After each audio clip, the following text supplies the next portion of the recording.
नाजरीन, आज हमारे माशरे में एक दिन मनाया जा रहा है 1 अप्रैल को, अप्रैल फूल के नाम से। और ये दिन एक दूसरे को बेवकूफ़ बनाया जाता है। आपको इस वीडियो में इंशाअल्लाह आज बहुत ही ज़्यादा मालूमात मिलेंगी कि ये दिन क्यों मनाया जाता है। नाज़रीन, ये 1 अप्रैल का दिन, अप्रैल फूल, एक दूसरे को मैसेज किया जाता है, कॉलें की जाती हैं कि आपका बेटा फ़लाँ जगह पर एक्सीडेंट हुआ है, तो वो बहुत ज़ख्मी और फ़लाँ हॉस्पिटल में एडमिट है। तो फिर मैसेज किया जाता है कि आपकी दुकान में आग लग गई, तो आपकी दुकान में चोरी हो गई, तो आपके फ़लाँ रिश्तेदार का इंतकाल हो गया। इस तरह के झूठे मैसेज वो नादान समझते हैं कि हम बहुत ही अक्लमंदी वाला काम कर रहे हैं, लेकिन उनको क्या पता कि सबसे बड़े बेवकूफ़ ही हम हैं। आप किसी को मैसेज करते हैं कि किसी माँ को कि आपकी बेटी का एक्सीडेंट हो गया, खुदा न खास्ता उस माँ का दिल छोटा है तो वो इस चीज़ को बर्दाश्त नहीं कर सकती। वो आपकी इस मजाक के अंदर खुदा न खास्ता उसकी वैसे ही जान निकल जाए कि आप कितनी बड़ी गलती कर रहे हैं। ये अप्रैल फूल ईसाई अफवाज ने जब स्पेन फतह किया तो नाजरीन मुसलमानों का खून ऐसे बहाया, जब ईसाइयों की अफवाज के घोड़े गलियों से गुजरते थे तो उनकी टांगों से मुसलमानों के खून टपक रहे होते थे। इस तरह उन्होंने मुसलमानों का खून बहाया। उन्होंने स्पेन को फतह किया तो अब जब उन्होंने सब मुसलमानों को स्पेन के अंदर से ख़त्म कर दिया, सारों को शहीद कर दिया, जब मुतमईन हो गए कि अब मुसलमान ख़त्म हो गए हैं, मुसलमानों के हुक्मरान को कहा गया कि अब तेरा तो यहाँ पर गिरफ़्तार उसको किया हुआ था, कहा कि अगर तू अपनी भलाई चाहता है, अगर तू अपनी आफियत चाहता है, ज़िंदगी चाहता है, तो यहाँ से तू चला जा अपने ख़ानदान के साथ। ये मराकश का एक इलाका था, वहाँ मुसलमानों के हुक्मरानों के आबा व अजदाद थे, तो उनको कहते हैं तू वहाँ पर चला जा।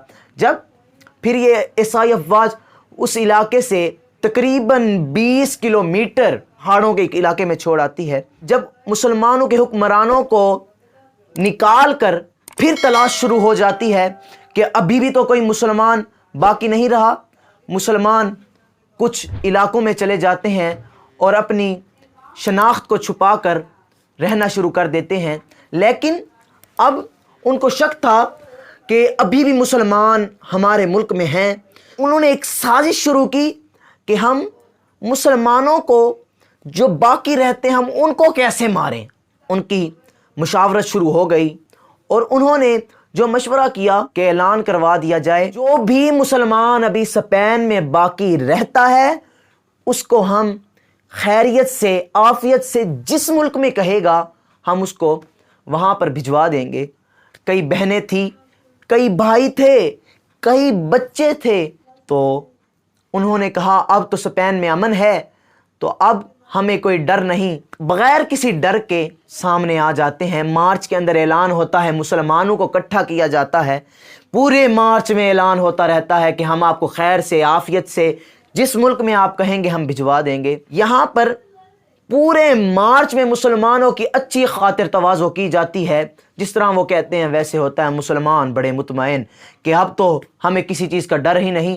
लेकिन जब वो अपना वतन छोड़ने लगते हैं उनको फिर भी दुख होता है कि यार हम आज अपना वतन छोड़ रहे हैं। स्पेन के महल्लात में तो जश्न मनाने शुरू हो गए। अब जब 1 अप्रैल का दिन आया तो बहरी जहाज़ों में सारे मुसलमानों को डाला गया और डाल कर जब समंदर के दरमियान में पहुंचे, नाजरीन देखें आपके कितने मुसलमान भाइयों की इस दिन को जाने गई।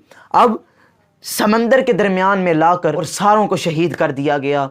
और फिर स्पेन के महल्लात में खुशी के आलम कि हमने मुसलमानों को बेवकूफ़ बनाया। ये इसलिए अप्रैल फूल मनाया जाता है। आज हमें अपनी सोच बदलनी होगी। हमारे कितने मुसलमानों को उन्होंने शहीद किया, आप उनका गम मनाने के बजाय, ख़त्म दिलवाने के बजाय आप लोगों को बेवकूफ़ बना रहे हैं।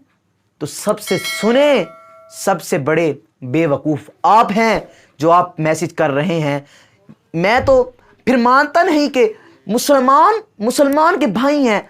कोई यार अपने भाई के मरने पर, अपने भाई के मरने के दिन पर किसी को बेवकूफ़ बनाता फिरे और मजाक उड़ाता फिरे, मैं ये नहीं मानता। तो नाजरीन, यहाँ पर एक हदीस पाक और फिर गुफ्तगू ख़त्म। حضرت سیدنا ابن ابی لیلہ بیان کرتے ہیں رضی اللہ تعالی عنہ کہ ہم رسول اللہ صلی اللہ علیہ وآلہ وسلم کے ساتھ سفر میں تھے، تو ایک صحابی کے پاس رسی تھی، تو وہ رسی لے کر اس کو پتہ تھا وہ سو گیا، تو اب رسی اس کے پاس تھی، دوسرا صحابی آیا، اس نے تھوڑا سا مذاق کیا، تو مذاق کے درمیان میں اس نے رسی، جس طرح سانپ ہوتا ہے نا، اس نے اس طرح رسی اوپر پھینکی اور اس طرح کھینچنے لگا۔ مسلمان ڈر گیا کہ میرے اوپر سانپ ہے، تو رسول اللہ صلی اللہ علیہ وآلہ وسلم نے دیکھا تو آپ نے ایسے مذاق سے اور ایسے طریقے سے کہ جس سے آپ کا مسلمان بھائی ڈرے، اس سے منع فرمایا۔ تو یہاں پر مفتی احمد یار خان نعیمی رحمۃ اللہ تعالی علیہ آپ اس حدیث پاک کو جب نقل کرتے ہیں تو آپ فرماتے ہیں کہ یار ہمیں اس حدیث پاک سے یہ سبق حاصل ہوتا ہے کہ ہمیں اپنے پہلی بات کسی بھی مسلمان بھائی کا مذاق اڑانا نہیں چاہیے، اگر مذاق کرتے بھی ہیں تو اس طریقے سے کریں کہ آپ کے دوسرے بھائی کا دل نہ دکھے۔ دعا ہے اللہ تعالی ہمیں سمجھنے کی توفیق۔